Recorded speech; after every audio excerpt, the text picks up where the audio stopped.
आज आपण उपवासाला साबुदाण्याची आणि बटाट्याची पराठे आणि खमंग खुसखुशीत पुऱ्या करणार आहोत. जर ही रेसिपी पाहायची असेल तर व्हिडिओ शेवटपर्यंत नक्की पहा. जर हा व्हिडिओ तुम्हाला आवडला तर व्हिडिओला लाईक करा, चॅनलला सबस्क्राईब करा आणि बेल आयकॉनवरती क्लिक करा. कढईमध्ये 1 वाटी साबुदाणा आहे, तो जरासा भाजून घ्यायचा आहे. 1-2 ते 3 मिनिटच भाजून घ्यायचा आहे, त्याचा कलर बदलायचा नाही. थोडासा गरम करून घ्यायचा आहे. 1-2 मिनिट मी गॅसच्या मध्यम आचेवरती हा साबुदाणा भाजून घेतलेला आहे. आता आपण गॅस बंद करूया आणि थंड होण्यासाठी आपण दुसऱ्या प्लेटमध्ये काढून घेऊया. जर आपण याच्यामध्ये जर ठेवला तर तो आणखीन लाल होऊ शकेल, म्हणून एका दुसऱ्या प्लेटमध्ये तो काढून घेऊया. साबुदाणा आपण हा काढून घेऊया. हा थंड झाल्यानंतरच मिक्सरमध्ये एकदम बारीक त्याची पावडर करून घ्यायची आहे. साबुदाणा पीठ जे केलेले आहे ते आपण चाळून घेऊया.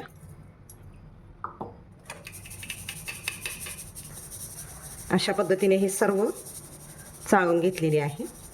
साबुदाणे घेताना 1 वाटीपेक्षा थोडेसे जादा घ्यायचे, म्हणजे त्यातलेच थोडे पीठ आपण लाटताना घ्यायचे आहे.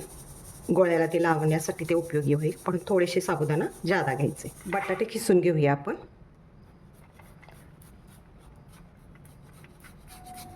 अशा रीतीने मी हे 2 मोठे बटाटे किसून घेतलेले आहे. आता हे किती भरतात बघूया, कारण आपल्याला 1 वाटी शाबूसाठी 1 वाटी किसलेला बटाटा घ्यायचा आहे. अशा रीतीने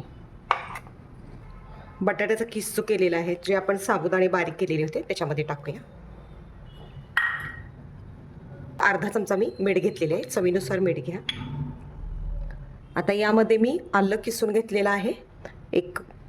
3 हिरव्या मिरच्या आणि 1 चमचाभर जिरे ते खलबत्त्यामध्ये कुटून घेतलेले आहेत. आणि आता हे सगळं व्यवस्थितरित्या मिक्स करायचं आहे आणि थोडं थोडं पाणी घालत ते मळायचं आहे. यामध्ये मी शेंगदाणे घातले नाहीत, म्हणजे आपण जी भाजी केलेली आहे त्याच्यामध्ये मी शेंगदाणे भरपूर वापरलेले आहेत. ज्या वाटीने आपण साबुदाणा घेतलेले होते, बटाटा पण ज्या वाटीने घेतले त्याच वाटीने मी पाणी घेतलेलं आहे. तर किती पाणी मावते पाहूया. थोडं थोडं घेत मळायचं आहे, कारण साबुदाण्याचं जे पीठ आहे ते आपण कोरडं घेतलेलं आहे, ते भिजले गेले पाहिजे त्याच्यामध्ये.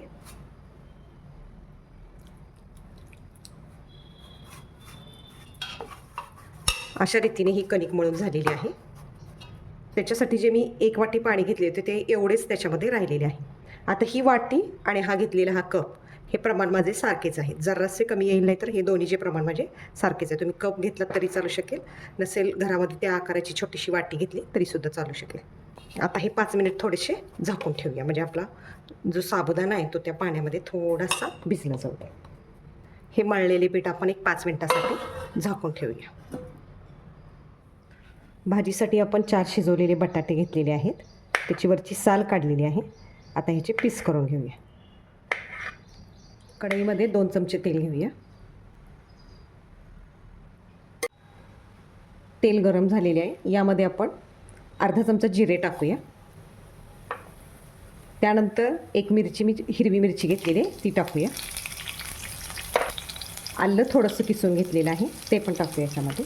हे सगळं मिक्स करून घेऊया.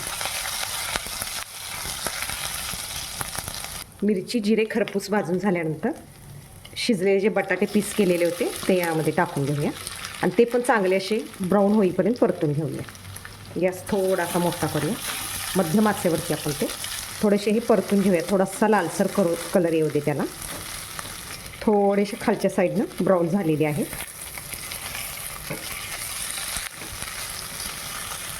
असे तेलावरती जरा थोडेसे खरपूस परतल्यानंतर याच्यामध्ये 1-2 चमचे भाजलेल्या शेंगदाण्यांचं कूट टाकायचं आहे. चवीनुसार मीठ, अर्धा चमचा मीठ घेतलेला आहे. अर्धा चमचा तिखट घेतलेला आहे. आता हे सर्व मिक्स करूया.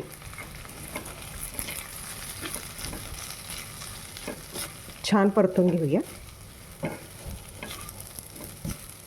तिखट तुमच्या चवीनुसार टाकू शकता. जर तुम्हाला जास्त तिखट हवे असेल तर तुम्ही जास्त तिखट टाकू शकता. 2 मिनिट हे परतून घेतलेलं आहे.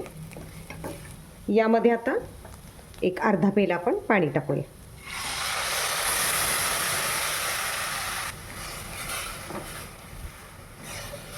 आणि छान त्याला उकळी येऊ दे. भाजी आपण काढून घेऊया. छान अशी रबरबीत भाजी झालेली आहे. तुम्हाला आणखीन थोडी पातळ हवी असेल तर थोडंसं पाण्याचं प्रमाण तुम्ही वाढवू शकता, पुरी आणि पराठ्यासोबत खाण्यासाठी. अशा रीतीने अशी छान अशी भाजी तयार झालेली आहे. साबुदाण्याचं पीठ वरती घेतलेलं आहे, त्याच्यावरती आता हा लाटून घेऊया. थोडंसं चिरडलं जातं तो. अशा पद्धतीनं तो लाटून झालेला आहे. कडेने चिरडलेला आहे म्हणून डब्याचं एक छोटंसं टोपण घ्या आणि हे असं उठवा. कडेचं असं पीठ काढून घ्यायचं आहे. तव्याला तेल लावून घेऊया. गॅसच्या मध्यम आचेवरती हा पराठा ठेवायचा आहे आणि तो भाजून घेऊया छान पद्धतीने. मोठ्या आचेवरती भाजल्यास पराठा जास्तच मऊ होईल, त्यामुळे जरा मध्यम मऊ ठेवायचा आहे, म्हणून मीडियम आचवरतीच पराठा भाजून घ्यायचा आहे. थोडा वेळ झालेला आहे, पलटून बघूया. हा पण थोडा वेळ ठेवूया.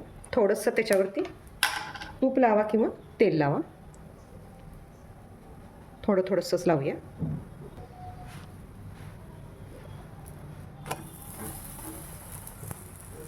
इकडे पण थोडेसे तूप लावून घेऊया. थोडासा प्रेस करूया.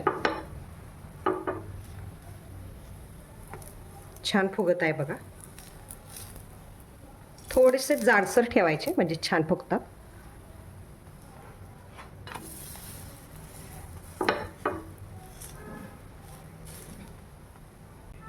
गॅसच्या मंद आचेवरती भाजल्यामुळे काय होईल की ते जास्त मऊ होणार नाहीत, थोडेसे कठीण होतील, कारण बटाटा आहे त्याच्यामध्ये, साबुदाणा आहे. अशा पद्धतीने तो झालेला आहे. कमी तेलामध्ये छानपैकी हा पराठा होऊन जातो आणि चवीला पण छान लागतो. छान असा खरपूस भाजलेला आहे. आता हा पराठा आपण काढून घेऊया. याच्यावरती काढून घेऊया.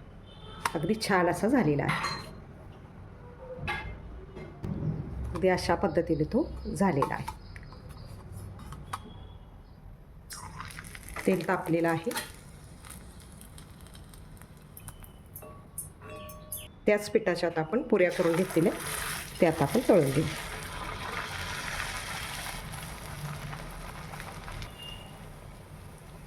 छान कुरकुरीत अशा त्या भाजीबरोबर, बटाट्याच्या भाजीबरोबर पुऱ्या खमंग आणि कुसकुशीत लागतात. करकरीत झालेला आहे बघा. आवाज येतोय त्याचा किती छान.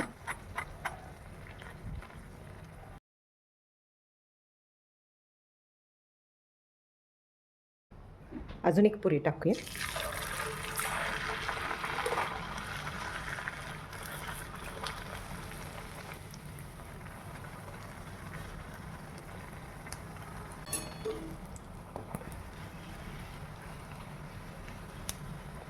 तांबूस रंगावरती आपण ही तळून घेऊया. अशा रीतीने ही तांबूस रंगावरती तळून घेतलेली आहे.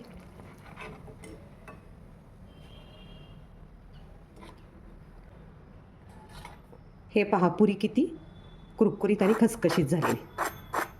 खसखशीत कुरकुरीत अशी ती पुरी झालेली आहे. आणि मऊ म्हणाल तर हा पराठा अगदी छान असा मऊसूत झालेला आहे. हा अगदी मऊसूत पराठा वृद्ध लोकांना खाण्यासाठी अगदी मऊ असा झालेला आहे. छान असा खमंग खुसखुशीत पुरी, कुरकुरीत पुरी आणि मऊसूत असा पराठा, उपवासाची आपली ही थाळी तयार झालेली आहे. पुरी बघा किती आतून छान झालेली आहे. छान अशी कुरकुरीत झालेली आहे.